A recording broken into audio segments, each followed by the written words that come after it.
Oh, so who would he replace in the Yankees infield?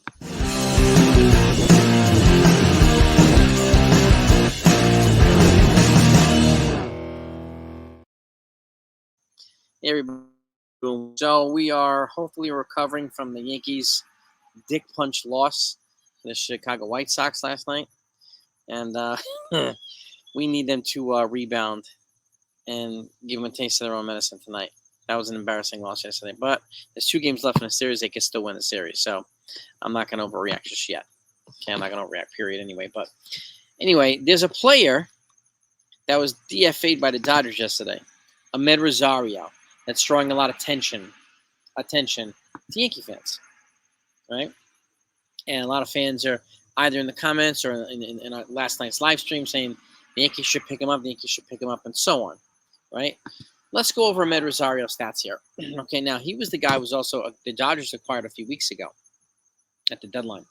And now they DFA'd him to make room for Mookie Betts, who's back from injury. So now keep in mind, when it comes to getting him, the Yankees would have to put in a waiver claim for him, and he'd have to fall through waivers to the Yankees. Okay? Now he could also he could reject his outright assignment. It was designated for assignment by the Dodgers. So right now he's still employed by the Dodgers. He's still in their organization, right?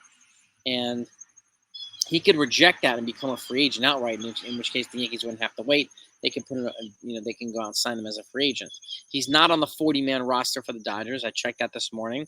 And so the couple little moving pieces that would have to facilitate themselves in order for the Yankees to get him. The other question is, why would they get him? And who would they replace with?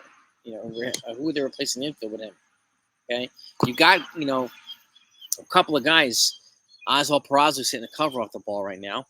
You got John Birdie coming back. You also have a kid named Caleb Durbin. The Yankees very, very, very highly regard this kid. Okay? He's one of their more highly regarded infield prospects. And again, he's in AAA right now. And he tends to be a little bit of a stolen base machine, too. So he's a guy that could be not a 40-man, but a roster playoff addition to the roster. So, but that still remains to be seen. Now, here are Gleyber Torres' stats, okay?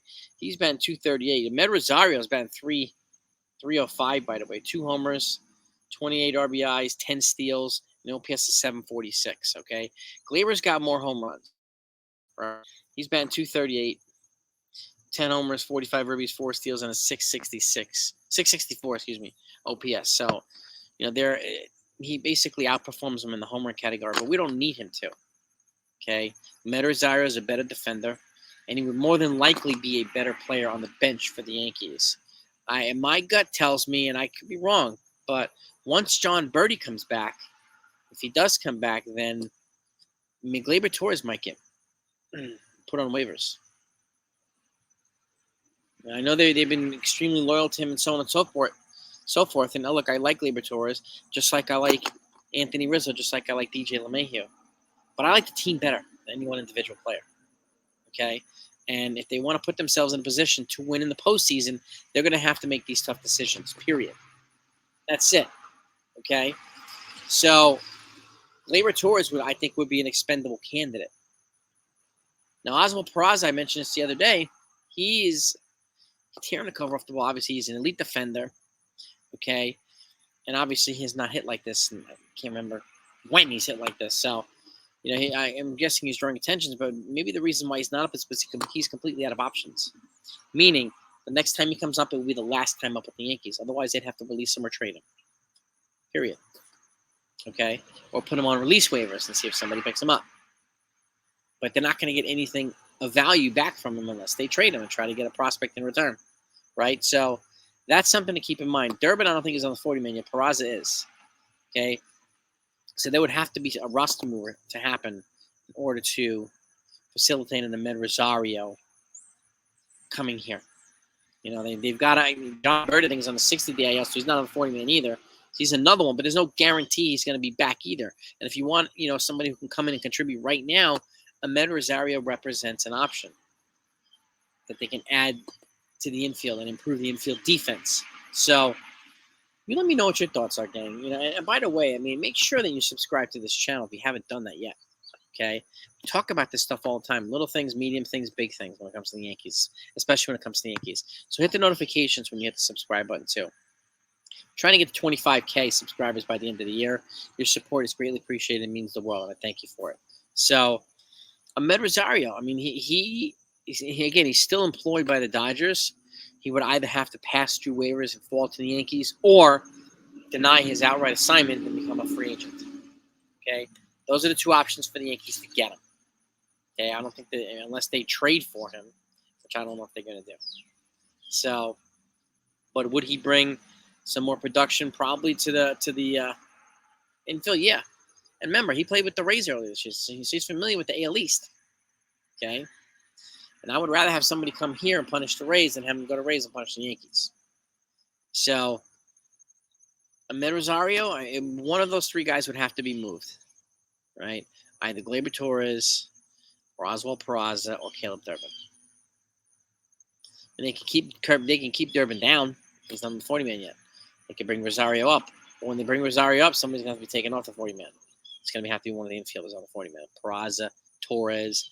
I don't know if, and I still don't know. I talked about this the other day. I don't know what Rizzo's situation is going to be unless he's proving to be a better option for the Yankees than Ben Rice. I have no idea. DJ, unless he's going to be proven to be a better option than Chaz Chisholm.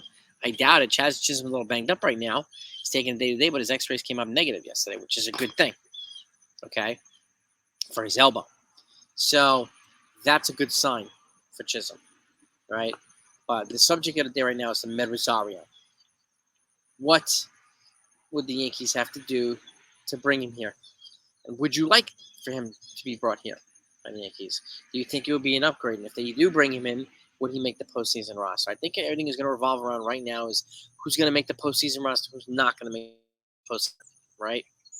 And that's going to be an interesting topic to discuss over the next several weeks. There are 42 games left. The Yankees are 17-50. Okay, if they go 21-21, 500 ball, which they should do better than that, then they can win 91 games, which is 9 more wins than last year. This 82-win season. If they go 24-20, 94 wins, 12 more wins than last year. Either way, they're set up to go into the postseason.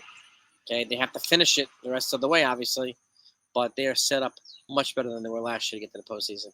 And any additional piece at this point, or any subtraction or addition by subtraction, needs to be considered by the Yankees to make sure they're in the best position possible to be ready for the postseason.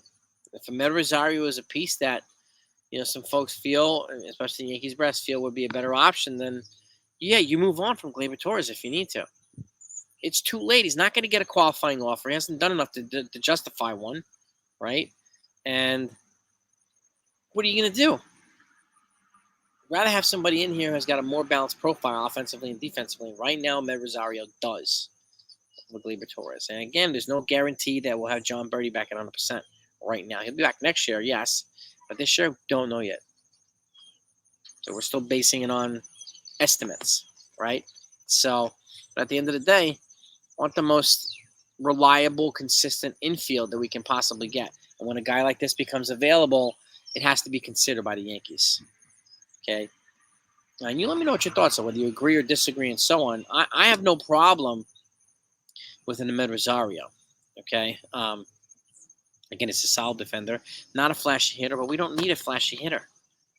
If we get better in the infield defense, that's a net upgrade. If we get consistency, that's an upgrade. We weren't getting either with Gleyber Torres in the infield or in the lineup, right? So, to me, this is a no-brainer for the Yankees to consider. So, if I were them, I'd put in a waiver claim quietly. Hope he falls to them. We'll see what happens. Let me know what your thoughts are. I'll be back later on with the Yankees lineup against the White Sox, and again, they got to beat the White Sox today the way they at least. A portion of the way that the White Sox beat us last night. It was an ugly loss. Really ugly loss. Okay? And the Yankees clearly have to tinker with their reinforcements that are on their way back over the next month are going to play a big part in terms of who makes the postseason roster in the bullpen and who does not make the postseason roster in the bullpen. Okay? But help me put these pieces of the puzzle together. Who would you move for Amed Rosario and why. Let's get into it. Talk to you later. Go Yankees.